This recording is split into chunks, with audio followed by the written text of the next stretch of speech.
UP की सियासत में 2027 का चुनाव अभी दूर है, लेकिन बसपा सुप्रीमो मायावती ने अपना एक बड़ा पत्ता खोल दिया है।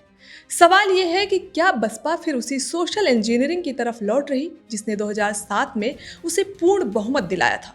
इस बार चर्चा सिर्फ मायावती के भतीजे आकाश आनंद को आगे बढ़ाने की नहीं, बल्कि मायावती ने पार्टी के बड़े ब्राह्मण चेहरे सतीश चंद्र मिश्र की जिम्मेदारी बढ़ाई है। इसके साथ ही ब्राह्मण समाज को पार्टी से जोड़ने और उम्मीदवारों के चयन की प्रक्रिया का भी जिक्र किया गया है। तो क्या बसपा 2007 वाला समीकरण फिर से बनाने की तैयारी में है?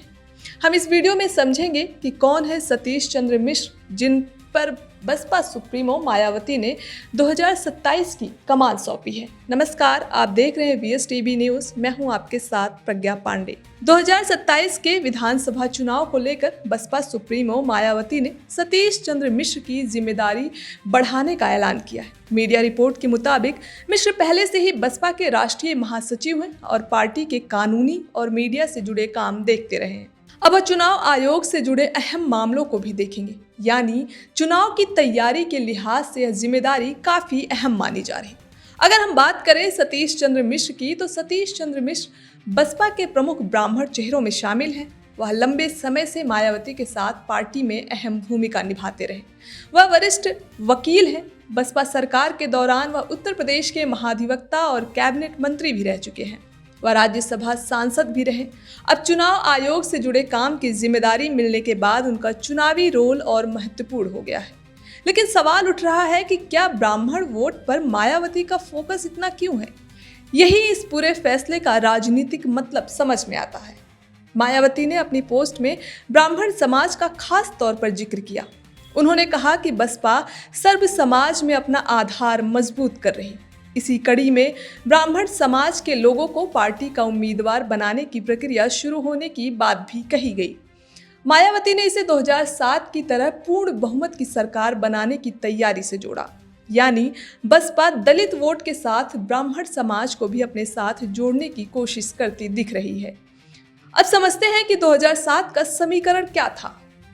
2007 में बसपा ने उत्तर प्रदेश में सोशल इंजीनियरिंग का ऐसा समीकरण बनाया था जिसमें दलित वोट के साथ ब्राह्मणों समेत अलग अलग सामाजिक समूहों को जोड़ा गया था। इसी रणनीति के दम पर बसपा को पूर्ण बहुमत मिला था और मायावती ने सरकार बनाई थी। अब 2027 से पहले मायावती का ब्राह्मण समाज का नाम लेकर उम्मीदवारों की बात करना इसी पुराने समीकरण की याद दिला रहा है। लंबे समय से चर्चा थी कि 2027 के चुनाव से पहले मायावती अपने भतीजे आकाश आनंद को बड़ी जिम्मेदारी दे सकती हैं।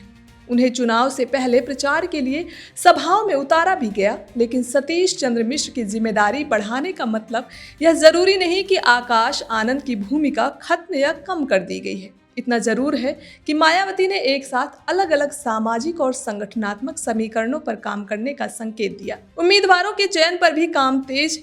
मायावती ने बताया कि विधानसभा स्तर पर होने वाले कार्यकर्ता सम्मेलनों में उम्मीदवारों के नाम बताए जा रहे और उम्मीदवारों के चयन की प्रक्रिया चल रही है। उन्होंने बसपा की बढ़ती सक्रियता को लेकर विरोधी दलों में बेचैनी का भी दावा किया। साथ ही बहुजन समाज के लोगों से विरोधी दलों के कथित हथकंडों से सतर्क रहने को कहा। अब असली सवाल यही है कि क्या मायावती 2007 वाला सामाजिक समीकरण 2027 में दोबारा खड़ी कर पाएंगी? सतीश चंद्र मिश्र को चुनाव आयोग से जुड़े काम की अतिरिक्त जिम्मेदारी देना, ब्राह्मण समाज का खास तौर पर जिक्र करना और उम्मीदवारों के चयन की प्रक्रिया तेज करना, इन सभी संकेतों से बसपा की चुनावी रणनीति पर चर्चा तेज हो गई है। 2027 की लड़ाई अभी शुरू नहीं हुई, लेकिन मायावती ने अपना सोशल इंजीनियरिंग वाला कार्ड टेबल पर रख दिया है। अब सवाल ये सिर्फ नहीं है कि बसपा कितनी सीटें जीतेगी, सवाल ये है कि क्या 2007 का ब्राह्मण दलित समीकरण फिर से यूपी की सियासत बदल पाएगा?